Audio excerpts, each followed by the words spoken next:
Yes, friends, good morning. I would like to welcome you to the next lecture series of Unit 2, that is risk measurement.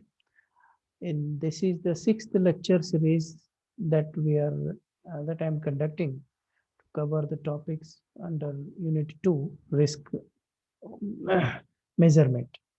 So this is the last but one lecture that we are going to discuss today is the loss forecasting.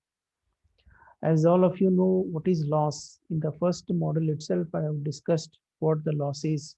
And mainly, you may be knowing that risk management is basically necessary in every organization because every risk create a loss.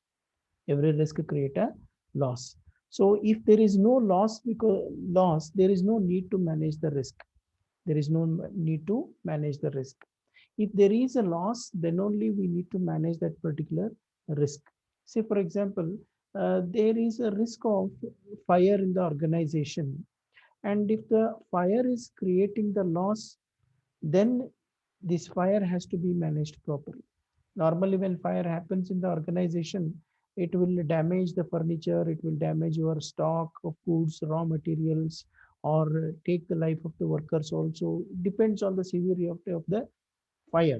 So, estimating the severity of the fire, we need to take care of the loss, not the risk. Therefore, we need to find out the reasons of the risk and avoid the possibility of the risk.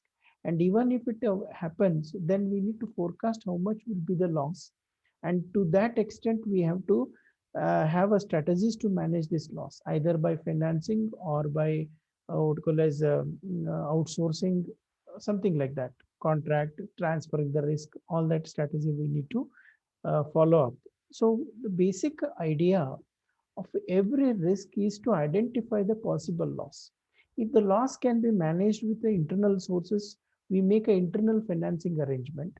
Or if the loss is too severe that we cannot finance from the internal sources, then we will transfer that loss through the insurance contracts. So this is what the management of the risk that is connected with the loss. Therefore, we need to estimate before taking or adopting any kind of risk method, whether to control the risk or finance the risk.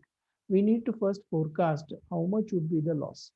If the loss can be arranged with the internal sources, then we have to manage that out of the internal sources. Otherwise, we have to for what to call as give it up. If the severity of the loss and the frequency of the loss is too much, we need to avoid such kind of activities in the organization. We should give up such activities because it is not safe to work with such kind of things, because every time risk will occur and it will damage your business goals. So that is how the forecasting of loss is more essential. uh, if at all any kind of a situation which is not creating the loss, we need not require to unnecessarily break our heads in managing such kind of risk. For example, on an average out of 100 employees, one or two employees will take a leave on any weekdays. Normal weekdays, one or two employees will take a leave. When one or two employees take a leave, then rest of the 99 8 people who are working in the organization can manage their workload. Hence, there is no possibility of loss, even if there is a risk of having two people on job, they are taking leave they are taking the leave. So this is a normal tendency of leave. If at all the percentage of the leave increases due to pandemic like corona, then managing the whole process of activities to achieve the production target with the less number of employees is said to be what you call as a particular difficulty. It may create a loss because whatever you have promised to supply the product to the final product to the customers, you may not be able to achieve that. So the contract will be vanished. Your revenue will come down, and because of that your profitability will come down. So this is what we call as loss. This is what we call as loss. Now, while we are understanding the risk, we are forecasting the possible loss. Two people, if they are taking a leave on average week basis, what is its impact on the production output?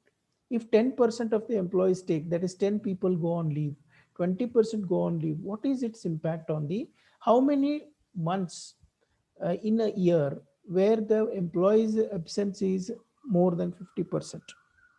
That we need to look into. Based on that, we follow up certain strategies to either avoid this kind of risk, or control this kind of risk, or finance this kind of risk if it happens. So this is how we need to manage the risk.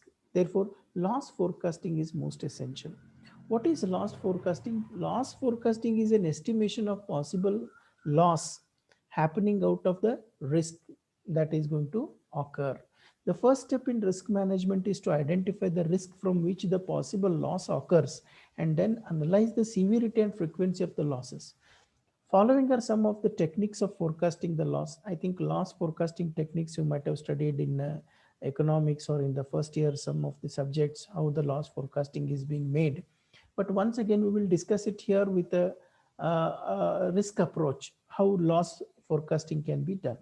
So there are three basic common techniques which are commonly used. Other than this also, there are more of advanced techniques which are adopted by some of the uh, organizations with a high level of research and all that. That is different. But in common, in basic knowledge, loss can be forecasted with these three important techniques, loss forecasting techniques, which are commonly adopted by most of the organizations in the market. So one is probability analysis, second one is regression analysis, and forecasting based on loss distribution. All these techniques of loss forecasting might have already been discussed in your statistics subject earlier. So I will not go in detail with the formula and with the problem solving and all that. That is not the part of the syllabus right now. Just you need to have a knowledge of applying the probability technique for analyzing the loss. Second one is time series analysis that you have already studied in the previous statistics subject. What is called as a regression analysis, y is equal to a plus bx, where the curve is being estimated, and based on that forecasting can be done. I think a lot of problems you might have already solved in the statistics based on time series analysis over a period of time, how the profit has increased in the organization, how the loss has incurred, all that calculations.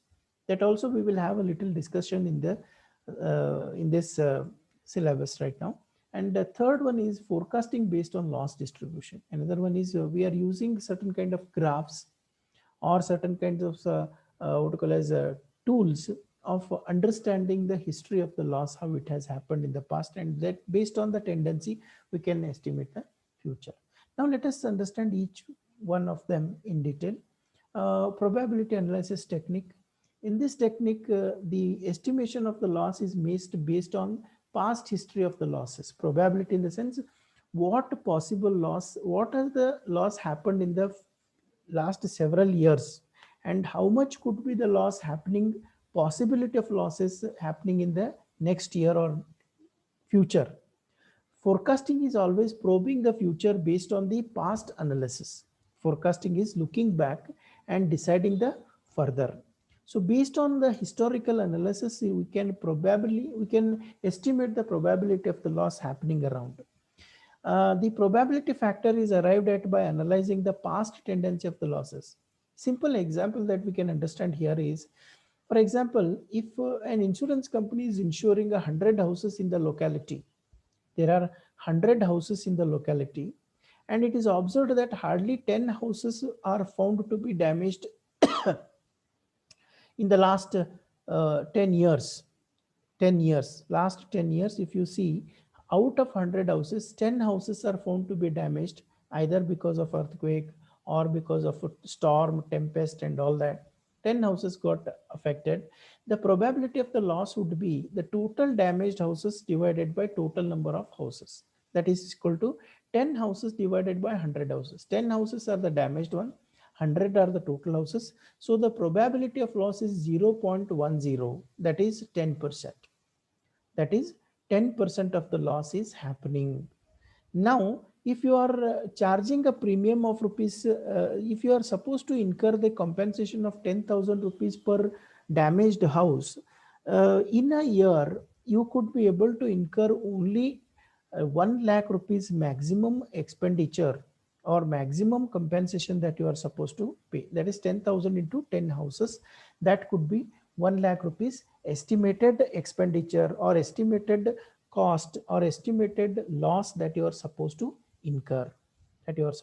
Now, if the if this is the loss forecasted by the insurance company, then insurance company will charge a, a premium of around 5,000 rupees per house. Per year it will get 5,000 into 100, that is 5 lakhs rupees, but the probable loss would be 1 lakh rupees. So it can retain 5 lakhs to 4 lakhs rupees in its hand, and it can be invested and further funds can be created to sustain such kind of losses in future.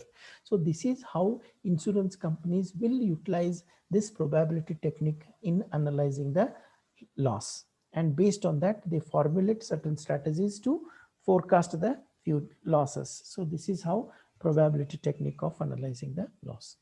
The second one is regression analysis.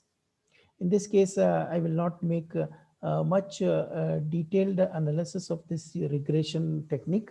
The historical or past tendency, it is also similar to probability loss, but what happens, here we are going to take into consideration the time and take into consideration the various losses happened during the last several years. Where, for example, if you take a period of 10 years, so what is the tendency of the loss that has happened during the 10 years? Say, for example, from 19, from 2006 to 2016, or 2010 to 2020, or during a period of 10 years, how much is the loss incurred every year, that you make a note of it. For example, in 2010, there is a loss of around 1 lakh. 2020, there is a 2 lakhs. 2003, these are the completed historical years where you could be able to get the data, and this data has to be recorded properly, and then this data can be used for forecasting the future possible losses based on regression technique. Here, the normal regression, we try to estimate the change between the two variables called time and loss happened. Time is one variable and happening of a loss is one variable. We take into consideration independent variable and dependent variable. What is independent variable? Time is an independent variable, which is denoted by the word, by the figure y, by a alphabet called y. Y is a independent variable, that is time. X is a dependent variable because it is the loss. During last 10 years, the loss is a dependent variable and time is an independent variable. When the time changes, loss also has changed. In 1 year it is more, in 1 year it is less, in third year it is more, third year, fourth year it is more, fifth year it is less. Like that, we will take into consideration the various happenings of the loss during the last 10 years. So based on this, we use the formula called y is equal to a plus bx.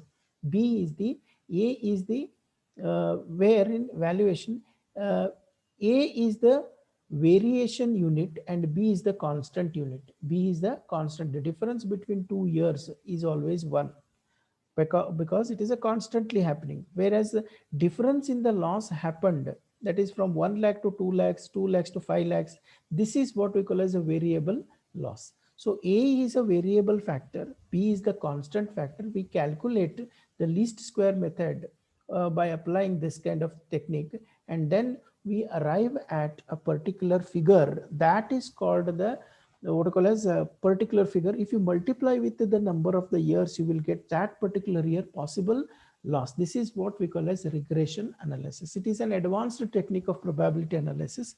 Probability analysis will give you only 1 year possibility of a loss and a constant figure, whereas this regression analysis will consider the last several years of this thing, 10 to 15 years history of the loss happened, and that is being accumulated, and cumulative figure is being identified. What is the tendency of the loss happening? So this regression analysis will give you the line, that is an increasing line or decreasing line of the loss every year happening around. So based on that, we can make certain what we call as plans to forecast the to sustain that particular loss, finance that particular loss based on this. This is what we call as a regression analysis. The third technique that is normally used is forecasting based on distribution of losses over a period of time. It is similar to the regression analysis, but here we don't use that particular formula. We plot actual loss happened during several years on a graph, and we just understand the tendency of the graph, whether it is increasing trend or decreasing trend. Based on that, we will forecast the next year possible losses based on the graph tendency.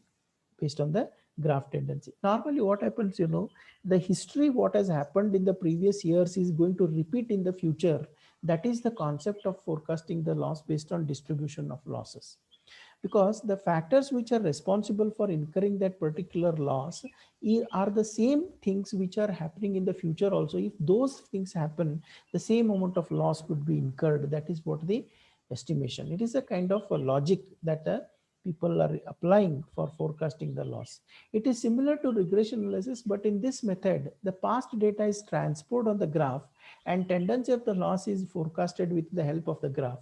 This method helps to forecast the future losses by observing the past tendencies. This is what we call as the forecasting based on distribution of losses. Take an example here, relationship between payroll and number of workers' compensation claims. Payrolls, the number of people on the payroll and how much compensation they have claimed every year is one example that has been taken. See, compensation is the claim made by the workers for their injury happened in the family over a period of several years. Say, for example, from 1995 to 2006, the data has been taken out where the payroll in thousands, it is $400, payroll in thousands is in $400,000, $520,000. If this is the payroll expenditure made for the workers, and this much are the claims in units, if you consider this 18, 26, 48, 990. So this can be plotted on a particular graph, and the next several years workers compensation, how much claims would happen if it increases 400 to 500. If it increases, what is the possible loss that is going to incur is being estimated based on this. So this talks about the tendency of increase of the loss, increase of the compensation claims every year. So the company has to maintain at least some percentage of its total expenditure in the form of compensation that is being plotted through the what you call as a loss distribution curve. So this is how in case of linear programming technique, that is in time series analysis, regression analysis, we will find out the straight line drawn here based on the calculation made in y is equal to a plus bx, and next several years is calculated. This is what the actual loss happened. And if you consider next year, it will not increase in the same fashion because the previous several years it has come down like this. So here the loss would be coming like the curve will be little steep down, little down, and then it will again increase, then it will again come down. Then so it is in a zigzag way that is being estimated based on the past tendency of the losses. Whatever happened in the past, the same thing is happened because of the effluxion of time. The amount of the money is increasing. That is why the quantum of the loss is also increasing in the same way. So this is how estimation or forecasting of the loss is made through distribution curves. So here we will complete finish out this lecture series number 6. In the next lecture, that is 7th lecture, which would be the last lecture, where I am discussing on advanced tools in risk management, and we will end this module in the tomorrow's class. So I thank all the students for your kind patience in listening. Any questions and queries, kindly post it on the WhatsApp group so that I can address and talk to you to resolve those issues in the next class. Thank you. Thank you.